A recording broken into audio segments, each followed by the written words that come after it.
इस परीक्षा में आज 15 विषयों में से 12 विषयों का परीक्षा फल जारी किया जा रहा है, जिसमें पेपर 1 में कुल 1,09,617 परीक्षार्थी और पेपर 2 में कुल 45,284 परीक्षार्थी, अर्थात इन 12 विषयों में कुल 1,54,951 परीक्षार्थी सम्मिलित हुए थे, जिनमें आज जिनका परीक्षा फल थोड़ी देर में माननीय मंत्री महोदय के कमरों द्वारा जारी किया जाएगा। मैं अनुरोध करना चाहूंगा माननीय मंत्री महोदय से कि कृपया इस अवसर पर परीक्षा फल जारी करें। मिलाकर 24,599 परीक्षार्थी सफल हुए। मैं इस अवसर पर अनुरोध करना चाहूंगा माननीय मंत्री महोदय से कि इस अवसर पर हम सभी लोगों को सम्मान करें।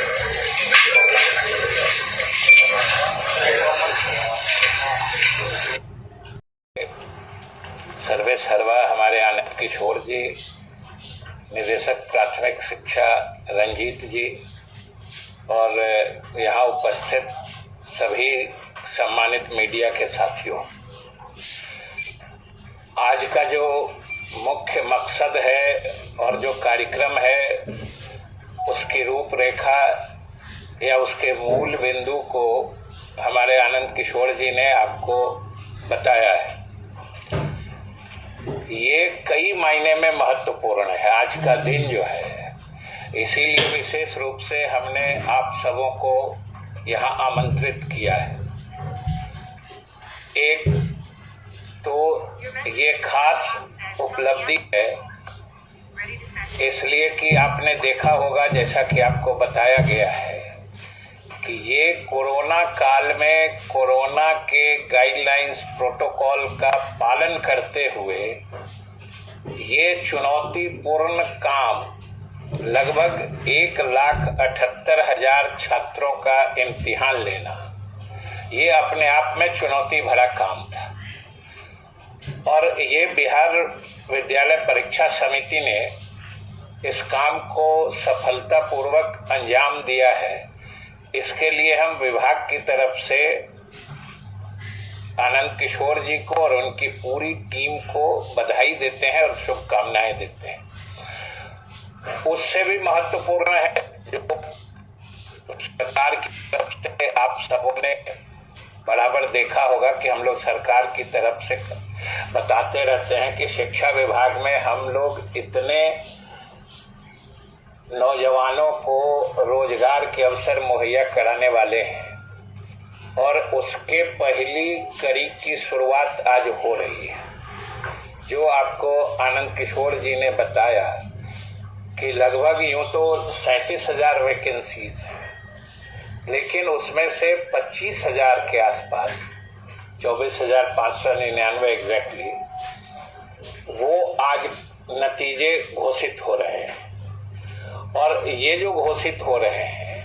ये समझिए कि लगभग इतनी या और भी अधिक वैकेंसीज, मतलब रिक्तियां हैं, पहले से रिक्तियां। इसलिए अमूमन आज जितने लोग इसमें उत्तीर्ण या सफल घोषित हो रहे हैं, वो सब के सब या तो 9वीं 10वीं के लिए या 11वीं 12वीं के लिए,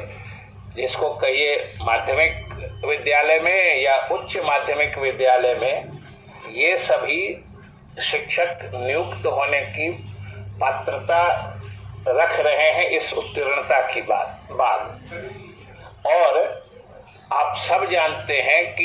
ये 7वें चरण की नियुक्ति होगी, 7वें चरण की,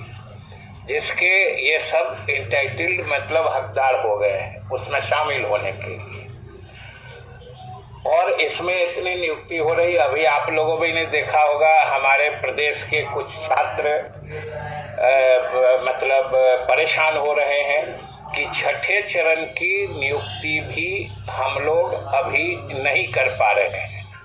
उसके पीछे भी आप सबने देखा होगा, सुना होगा कि हम लोग विधानसभा के फ्लोर पर, विधान परिषद में भी लगभग प्रतिदिन इसके बारे में जानकारी देते रहते हैं कि वो मामला न्यायालय में लंबित है और उसमें भी हम आपको भी बताना चाहते हैं और आपके माध्यम से पूरे प्रदेश की जनता को भी, और जो अभ्यर्थी हैं उन परीक्षाओं में सम्मिलित हुआ है। कुछ लोग यहाँ भी आए थे, सरकार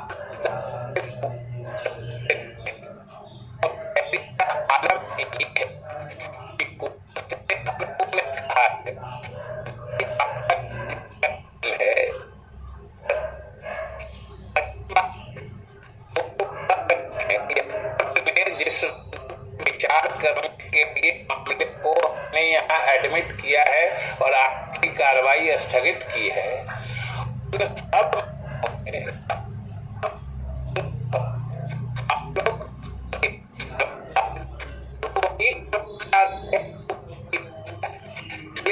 भी कोई ऐसी बात नहीं है कि कोर्ट का कहना कुछ और है या हम लोग सरकार के तरफ से कोर्ट जो कह रही है उसको नहीं मानना चाह रहे हैं। हम लोग सिर्फ कोर्ट की इजाजत चाह रहे हैं और उस मामले में भी हम लोगों ने जो आइए कहते हैं जल्दी सुनवाई के लिए जो इंटरलोक्यूटरी एप्लीकेशन फाइल किया जाता है वो हम लोगों ने विभाग की तरफ से दाखिल किया है और उसकी मेंशनिंग भी हमने कर दी है। और अच्छा डेवलपमेंट ये है कि अन्य न्यायाधीश लोग ने पर अमल करते हुए या उसका संज्ञान लेते हुए 5 अप्रैल को प्राथमिकता के आधार पर उस मामले में भी हम लोगों के आईए पर विचार करने का फैसला किया है। और हम उम्मीद करते हैं कि अगर सभी कुछ अनुकूल रहा या कोई ऐसा अनफोर्सीन रीजन नहीं आया तो 5 तारीख को जो माननीय न्यायालय में इस बात पर विचार होगा उसमें हम पूरे आशावान हैं कि उस मामले में भी हम आगे बढ़ पाने की स्थिति में आ जाएंगे। और वो और भी हम लोगों के लिए महत्वपूर्ण है क्योंकि अभी जैसा कि हमने बताया कि ये तो 37,000 इस परीक्षा में होना था, कुछ रिजल्ट या कुछ नतीजे इस परिप्रेक्ष्य में रोके गए हैं कि आप सबने देखा होगा कि कुछ जगहों पर कुछ हंगामा हुआ था जिसके कारण 106 विद्यार्थी अभ्यर्थी का मामला रुक गया था। फिर बाद में कोर्ट ने कहा है कि इनका भी शामिल करा लीजिए, उसके कारण कुछ नतीजे रोक लिए गए। उन सबको मिला के भी वो 37,000 है। लेकिन ये मामला जो छठे चरण का है जो हमने कहा कि 5 अप्रैल को लिस्ट करने की बात है और जिसमें हम लोग लगे हुए हैं कि हर हाल में माननीय उच्च न्यायालय हम लोग को इजाज़त दे दे, जो कंडीशन वो लगाना चाहते हैं, जो चाहे रिजर्वेशन का जो सरकार के नियम है रिजर्वेशन में हम लोग खुद लागू करना चाहते हैं। कहीं कोई ऐसी मंशा विभाग की या सरकार की नहीं है कि हम लोग कुछ अलग करना चाह रहे हैं। तो हम उम्मीद करते हैं और इसी आधार पर हमने आईए फाइल भी किया है और हम लोग कितना मुस्तैद हैं कि ये परीक्षा भी जो देख रहे थे आज जिसके नतीजे हम लोग जारी कर रहे हैं ये भी रुक गया था न्यायालय के दखल के हिसाब से। हम लोग इसमें भी प्रोएक्टिवली आगे बढ़ के हम लोगों ने न्यायालय को कहा है कि भाई हमारे पद खाली हैं, विद्यालयों में हमारी पढ़ाई बाधित हो रही है, हमारे जो योग्य नौजवान हैं इस राज्य के वो बेरोजगार घूम रहे हैं, ये सारी परिस्थितियां हैं, पद खाली है, हमारे योग्य नौजवान बेरोजगार हैं, पढ़ाई बाधित हो रही है। इन सब के मद्देनजर हम लोग विभाग और सरकार की तरफ से माननीय न्यायालय से अनुरोध किया तो स्थिति का भी उन्होंने परिणाम जारी करने की इजाज़त दी, जिसके फलस्वरूप आज हम लोग उसको आपके सामने जारी किया है। और ये रिजल्ट जो आया है समझिए लगभग इतने लोगों को जो स्कूल में है उसका भी ब्रेकअप है, 16,000 कुछ है पेपर 1 यानी कुछ 9th-10th में और बाकी 8,000 कुछ है पेपर 2 यानी 11th-12th के लिए शिक्षकों की नियुक्ति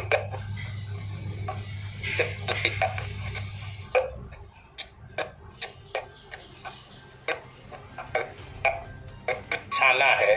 जो 5 अप्रैल को जो उसी परीक्षा से संबंधित कुछ लोग बाहर में भी हमारे अभ्यर्थी लोग आए हुए थे, उनको भी हम लोगों ने बताया है कि हम लोग तो भाई आगे बढ़ के चाह रहे हैं। और उस जो अभी 5 तारीख को लिस्ट होने वाला है उसमें भी हम लोगों ने यही प्ली लिया है कि भाई हमारे इतनी रिक्तियां हैं, उसमें तो और लगभग 1.25 लाख की बात है,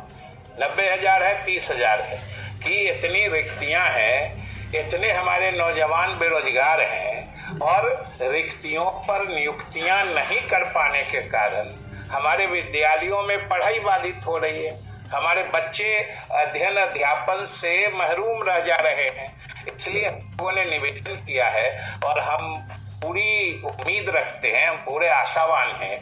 कि उस दिन भी, क्योंकि हम लोगों का वैलिड ग्राउंड है और कोई ऐसी हमारी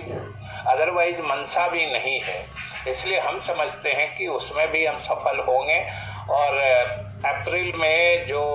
उम्मीद है कि उसमें भी क्लियरेंस माननीय न्यायालय हमें इजाज़त देगी और इजाज़त देगी तो फिर हम उसके लिए भी, जैसे आज आपको बुला के हम आमंत्रित करके यह शुभ सूचना, क्योंकि आप समझ सकते हैं कि आप सब लोग बिहार के ही हैं और बिहार के जो स्थिति है उससे ज़रूर हमदर्दी भी रखते होंगे कि हमारे विद्यालयों की जो स्थिति है शिक्षकों के बिना, या हमारे बेरोजगार जो परीक्षा दे दे के रिजल्ट के लिए सड़कों पर घूमते हैं, ये भी हम लोगों को, विभाग को या सरकार को बिल्कुल अच्छा नहीं लगता है। हम लोग भी चाहते हैं कि जल्दी से जल्दी नतीजे आए। इसलिए विशेष रूप से, और आज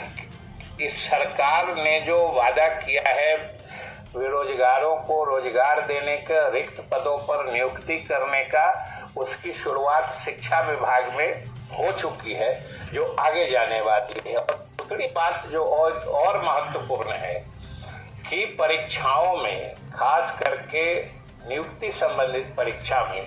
नियोजन संबंधी परीक्षा में इतने बड़े पैमाने पर परीक्षाओं का आयोजन ऑनलाइन कराना, ऑनलाइन परीक्षा लेके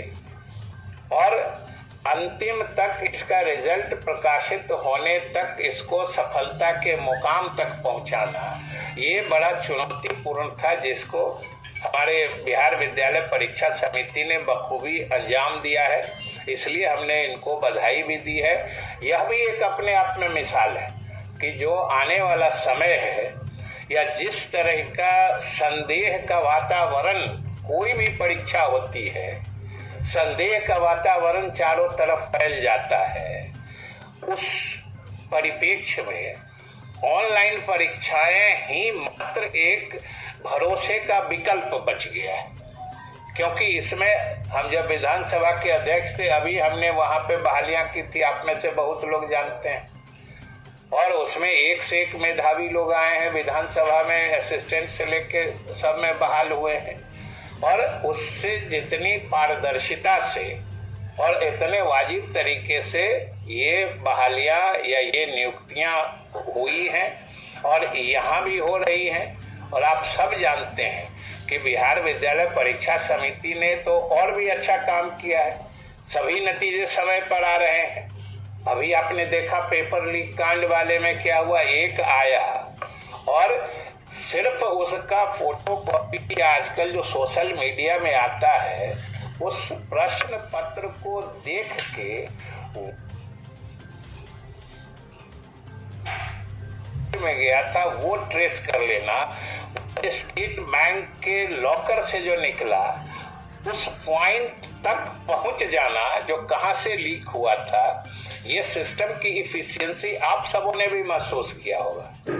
और दूसरी बात है कि बाकी सब जगह भर दिन तो हमारे अच्छा, आप मैंने मीडिया के साथी ही लोगों ने कितना दिन लिखा कि आज दिन भर उड़ती रही अफवाहें पेपर लीक होने की।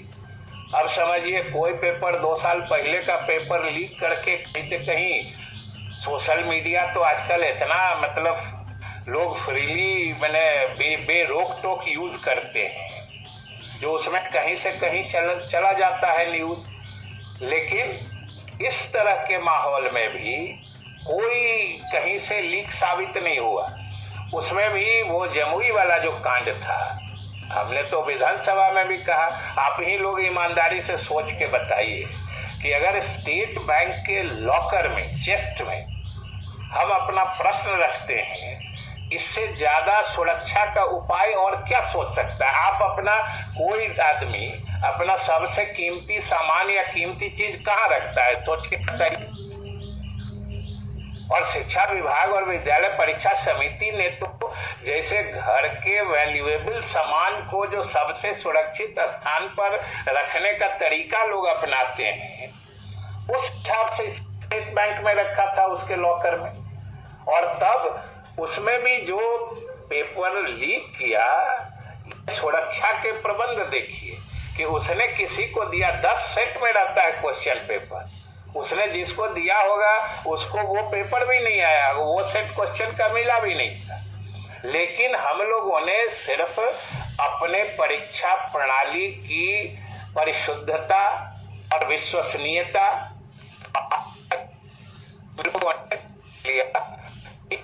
बार एक समाचार या इस तरह की बात आ गई है संज्ञान में, तो फिर भी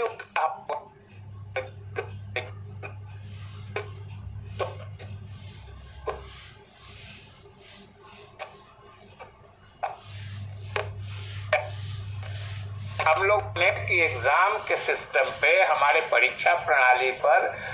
किसी के दिल में कोई शंका, सुबह शक की गुंजाइश नहीं रहे, इसलिए हम लोगों ने उसको रद्द करके फिर से परीक्षा ले रहे हैं। और इस तरह के कठिन परिस्थिति में, चाहे कोरोना हो या आज एग्जाम लेने के जो तरीके हैं, उसमें विद्यालय परीक्षा समिति ने जिस ढंग से अच्छे से जो एग्जाम की सैंक्टिटी होती है, कदाचार मुक्त यथासंभव करके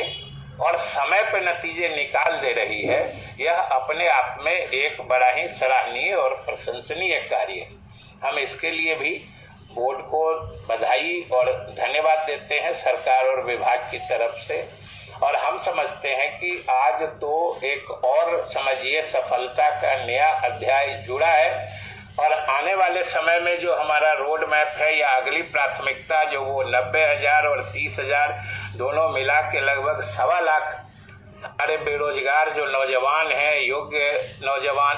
वो शिक्षक में नियुक्त होंगे, उसकी मतलब उसके लिए भी हम लोग पहल कर रहे हैं और हम पूरी उम्मीद रखते हैं कि हम उसमें सफल होंगे। तो आज के लिए यही विशेष सूचना, शुभ सूचना आप लोगों को भी देनी थी और आप लोगों के माध्यम से बिहार की जनता को भी देनी थी। और हमारे जो नौजवान निराश हो रहे हैं, जो छठे चरण वाले हैं, हम उनको भी कहना चाहते हैं, कुछ लोग आए थे, बाहर में भी थे, कि वो थोड़ा सा धैर्य रखें। जब इतना धैर्य रखें तो धैर्य की जरूरत है, उनका मामला भी साफ हो जाएगा और उसमें से भी जितने योग्य उम्मीदवार होंगे वो सब भी नियोजन के हकदार हो जाएंगे आने वाले कुछ ही दिनों में। इन्हीं चंद शब्दों के साथ आप सब लोगों को धन्यवाद भी है। आज जैसे आप लोग आए हैं, क्योंकि एक चीज जान लीजिए, शिक्षा विभाग का कार्य क्षेत्र से लेके इसकी जो विस्तीर्णता है, विस्तार है, वो आप सब जानते हैं कि हर गांव के हर वार्ड तक इसका फैलाव है। इसमें हम मानते हैं कि हम लोग चीज़ों को सुधारने की कोशिश कर रहे हैं और उसमें आप मीडिया के लोगों का हमें सकारात्मक सहयोग न सिर्फ अपेक्षित है, बल्कि उसके बिना हम लोग कारगर ढंग से, इफेक्टिव ढंग से काम नहीं कर पा सकेंगे अगर आपका जो सक्रिय और सकारात्मक सहयोग नहीं मिलेगा। आप सहयोग देंगे, जैसे कैसे आप तो भर दिन एक आदमी अगर निकाल देते हैं तो भर दिन उड़ती रही अफवाहें, इसी में सब कुछ क्लियर हो जाता है।